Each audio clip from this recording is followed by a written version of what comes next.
বিশ্বাস করো ভাই, আমি এই ভিডিওটা যখন বানাইতেছি তখন আমার বুক কাঁপতেছে আর চোখ দিয়ে টপ টপ করে পানি পড়তেছে। যে ব্যক্তিটা আমাদের মাঝে আর নেই, এরকম কিছু হয়ে যাবে ফ্রি ফায়ার কমিউনিটিতে কেউ জানতো না। এই ছেলেটা তার টিমের জন্য কি করে নাই, অসুস্থ থাকা অবস্থায় ব্যান্ডেজ নিয়ে গেম খেলছে। গ্যানা ফ্রি ফায়ার ডকুমেন্টারি করছিল চিতা বেঁচে থাকার আগ মুহূর্তে। বিশ্বাস করো এই ডকুমেন্টারিটা দেখার পর আমার চোখ দিয়ে পানি পড়তেছে। এমন কিছু হয়ে যাবে এটা বাবাটা আসলে কঠিন। বিশ্বাস করো আমার চোখ দিয়ে কখনো পানি আসে না, কিন্তু এই ভিডিওটা দেখার পর আসলে আমার চোখ দিয়ে পানি এসে পড়ছে। তোমাদের বলবো এই ভিডিওটা একটু কষ্ট করে পুরোটা দেখো। তিনি অসুস্থ ছিলেন, এক পর্যায়ে তাকে হসপিটালে ভর্তি করা হয়। তিনি গ্র্যান্ড ফাইনাল খেলবে কিনা সেটা কোনো নিশ্চয়তা ছিল না। ছিল ক্যানোলা নিয়েও খেলতে চাইছে, মানা করছি, পরে নাদিসও নিয়ে গেছে। নাদি নিয়ে গিয়ে হচ্ছে ক্যানোলাটা খুলছে, কারণ ক্যানোলা দিয়ে কিভাবে খেলবে, ক্যানোলা দিয়ে তো খেলা সম্ভব না। Pam 590 এর শট ফিনিশেস গুলো বের করতে পারবে কিনা? চিতা প্রথম নক বের করলো। রাফিম দ্য লাস্ট ম্যান সার্ভাইভিং।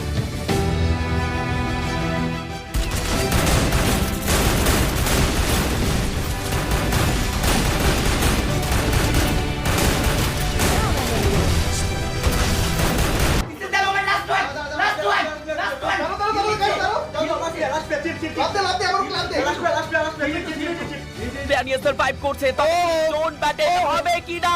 বিকো শেষ মুহূর্তে জয় এন্ড দ্য বুয়া টিম ইলেক্টো।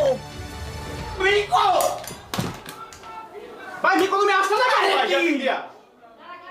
আল্লাহ আল্লাহ, আমি নিতে পারবো না। আল্লাহ BD Chan for wipe out JB and red house.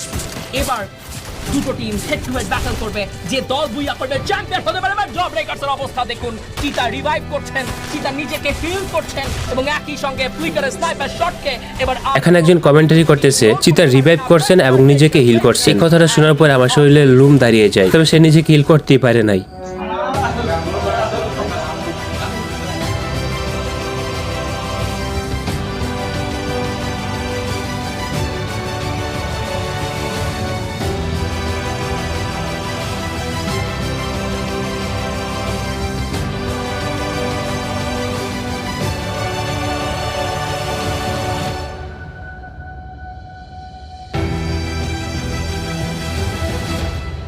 কিন্তু এই লাইনগুলোকে তুমি কিভাবে অ্যাভয়েড করবে? তিনি অসুস্থ ছিলেন এবং এই অবস্থায় কেউ কথা বলারই সাহস করবে না। সেই অবস্থায় তিনি লড়েছেন, ফাইট করেছেন দলের জন্য, নিজের জন্য, হয়েছেন রানার্স আপ, জিতেছেন 12 লক্ষ টাকা। এই জার্নি এখানেই থেমে যায়নি।